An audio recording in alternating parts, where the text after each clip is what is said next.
అప్పన్న సన్నిధిలో గోడ కూలి చనిపోయిన సంగతి మనకందరూ తెలిసిన విషయమే. కాబట్టి దాని మీద ఒక విచారణ కమిటీ వేశారు. ఆ విచారణ కమిటీ చాలా క్షుణ్ణంగా పరిశీలించిన పిదప గోడ కూలింది, పెద్దలందరూ సేఫ్ అయ్యారు. విచారణ అధికారులు కొంతమందిని పనిష్ చేయబోతున్నారు. ఎవరంటే తెలియదు ఉంది మీకు.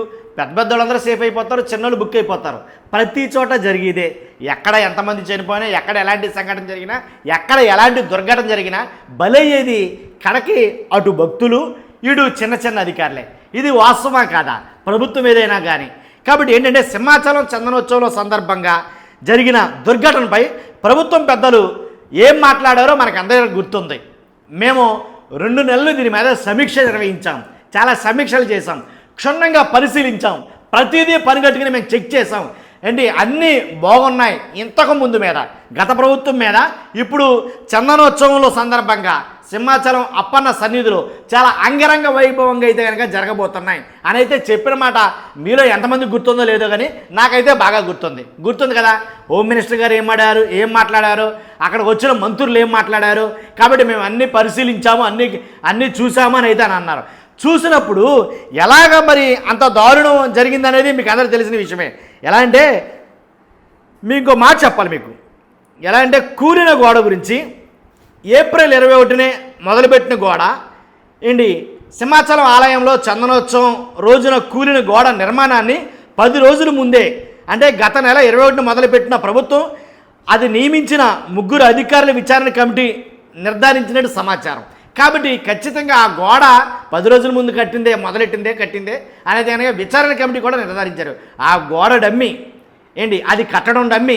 కాబట్టి అది కట్టాల్సిన డేట్లు మొత్తం అంతా అక్కడ ఏంటంటే 2-3 రోజుల్లో గోడ కట్టేటట్టుగా ఏదో అల్లాటప్ప గోడలాగా ఆ గోడ దాపున 300 రూపాయల టికెట్ల లైను బారు పొడవైతే కనుక ఏర్పాటు చేయడం జరిగింది.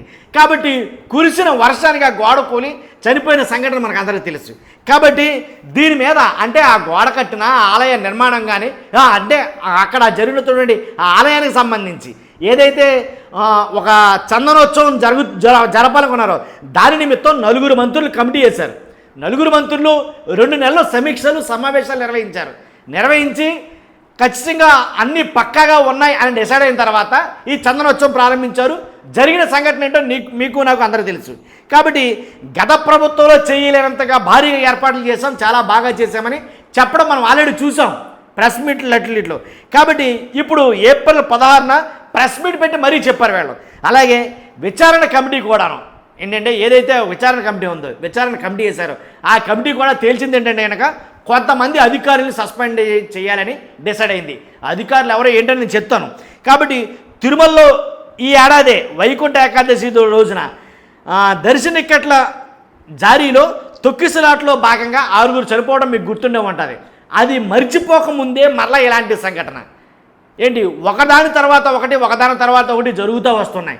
కాబట్టి దీనికి అంతటికి కారణం ఎవరు? కాబట్టి ఖచ్చితంగా మనం చెక్ చేసుకుంటే కనుక కారణం ఎవరనేది ఈజీగా అర్థమవుతుంది. కాబట్టి గోడ కూలి 7 మరణించడం ఇవన్నీ కూడా ప్రభుత్వ వైఫల్యమా కాదంటే కనుక వాళ్ళే చెక్ చేసుకోవాలి. అదేదో వాళ్ళకే వదిలిపెట్టేద్దాం. కాబట్టి కొంతమంది మీద చర్యలు అయితే తీసుకున్నారబ్బా. ఆ విషయం చెప్పడానికి నేను ముందుకు వచ్చా. ఎవరి మీద చర్యలు అంటే కనుక EO K Subbarao, EED G Srinivasaraju, APTDC EE K Ramana, deputy EE KSN Murthy, APTDC deputy EE ABVLR Swamy, APTDC AE P Madan Mohan, అలాగే కాంట్రాక్ట్ ఉద్యోగం అనమాట జేఈకే బాబ్జీని సస్పెండ్ చేయాలని అధికారులు భావిస్తున్నారు. ఇంకా జరలా. కాబట్టి ఎవరెవరిని సస్పెండ్ చేయబోతున్నారో ఒక అంచనాకు వచ్చి రాయడం అయితే జరిగింది. కాబట్టి వీళ్ళని సస్పెండ్ చేయబోతున్నారు. ఇంతేనండి.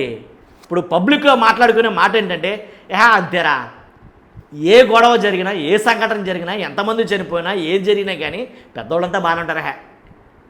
మా అయితే కనుక చిన్న వాళ్ళు బలైపోతారా. ఎందుకంటే చిన్న ఉద్యోగస్తులు వాళ్ళు ఎవరో ఫైట్ చేయలేరు, వారు ఏమనలేరు. కాబట్టి దానికి తగిన భారీ మూల్యానికి సంబంధించిన విధంగా చిన్న ఉద్యోగస్తులు మాత్రం వాళ్ళ ఉద్యోగాలు పోతాయి, వాళ్ళు మాత్రం బలి చేస్తారా. ఇది పబ్లిక్ మాట్లాడుకున్న టాకు. కాబట్టి ప్రభుత్వం ఏదైనా కానీ మొత్తానికి ఏదో ప్రభుత్వంలో మాట్లాడట్లా, ఏ ప్రభుత్వంలో జరిగినా ఇలాంటి సంఘటనలో ఖచ్చితంగా అధికారులతో పాటు అక్కడ అజమాయిషీ చలాయిస్తారు. చూసారండి, అంటే మేమే అన్నీ అని అజమాయిషీ చెలాయిస్తారు చూసారా రాజకీయ నాయకులు. ప్రముఖంగా ఇలాంటి ఉద్యోగులతో పాటు వాళ్ళను కూడా శిక్షించాలా నన్ను అడిగితే.